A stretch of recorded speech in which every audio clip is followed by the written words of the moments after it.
If you have a fear of public speaking, your mind probably feels like your worst enemy. It might ruminate over everything that could go wrong, or it might pull up memories from that last time things did go wrong. It might feel impossible, but you can change your mindset when it comes to your public speaking fears. I've coached thousands of speakers, and I've personally used all the exercises and tips I'm about to share with you. To overcome your fear of public speaking, you have to speak differently to yourself. Mindset change number 1. Instead of saying, I'm anxious, say, I'm ready. The nervousness you feel physiologically is actually adrenaline rushing through your body, causing a flight, fight, or freeze response. In business, you're trained to interpret this adrenaline as, I'm nervous. In sports, though, you're trained to interpret that adrenaline as, I'm ready. Why is this mindset different? It's the same stuff. It's just a matter of what you do with it. Now, you can't control what's occurring in your body, but you can use those chemicals to your advantage. Start thinking of that feeling not as your body attacking you, but as your body preparing you to do a great job. Singer and performer Beyonce Knowles said it best. I get nervous when I don't get nervous. If I'm nervous, I know I'm going to have a great show. For anyone that's seen Beyonce perform, even just on TV, you know she brings it. So if she's nervous and can still overcome that and perform in front of millions, you can do it too. Mindset change number 2. Instead of saying, I have to be perfect, say, I'm going to make progress today. This mindset can really get in your head and twist you up. You tell yourself, I have to be perfect in this moment. Hey, it's wonderful to have that ambition and to strive for doing your best, but I'm sorry to be the one to tell you, it's never going to be perfect. It's unlikely that you'll deliver your presentation in a way that completely satisfies you, where you hit every bullet in your speaker's notes, your tone is engaging, and your gestures are mesmerizing. Aim for progress, not perfection.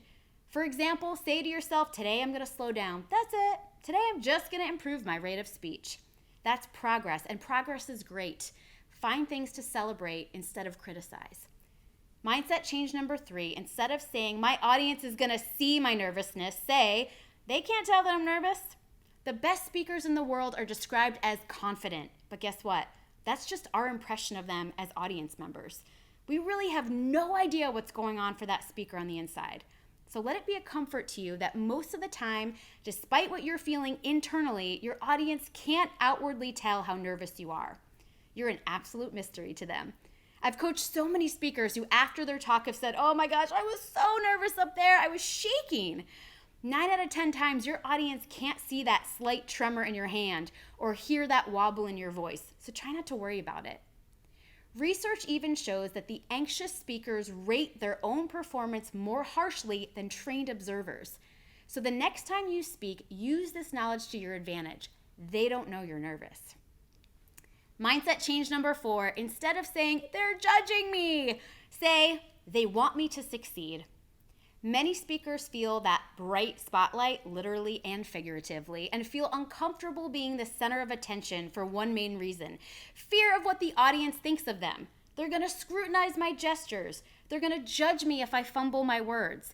They're not going to think I'm good at my job if I can't answer their questions. And these thoughts make sense.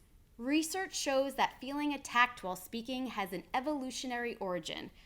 Back in our cave-dwelling days, we used to fear predators, and today, audiences come pretty close to feeling like predators to us. So these thoughts are not your fault, they're built in. But you need to reframe that thinking if you're going to be a successful speaker. Your audience is not rooting for you to fail, even if they disagree with you. They're there because they need something from you. Start to think of them as being on your side rather than against you. You are not preparing for battle against them. You're there instead to motivate your troops. Reframe your relationship with the audience. You're in this together and they want you to succeed. As researcher Vanessa Bones said, in many cases, you're being harder on yourself than you really need to be, and no one else is being as hard on you as you're being on yourself. Mindset change number 5. Instead of saying, this talk is all about me, say, this talk is all about them. More research coming at you.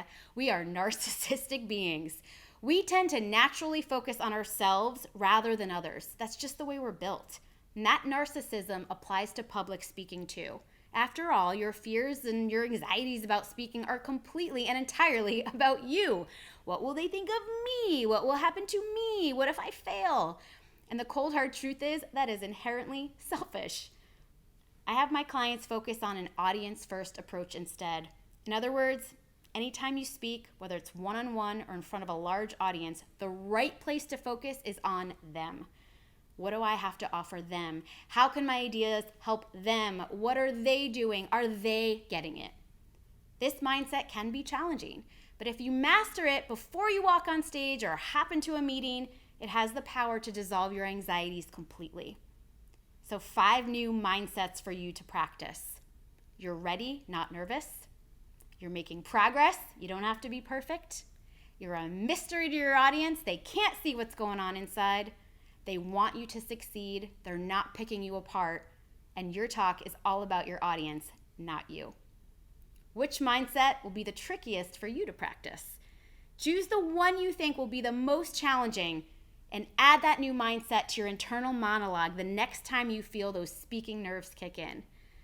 The nerves may never completely go away, but reframing them will help you build confidence every time.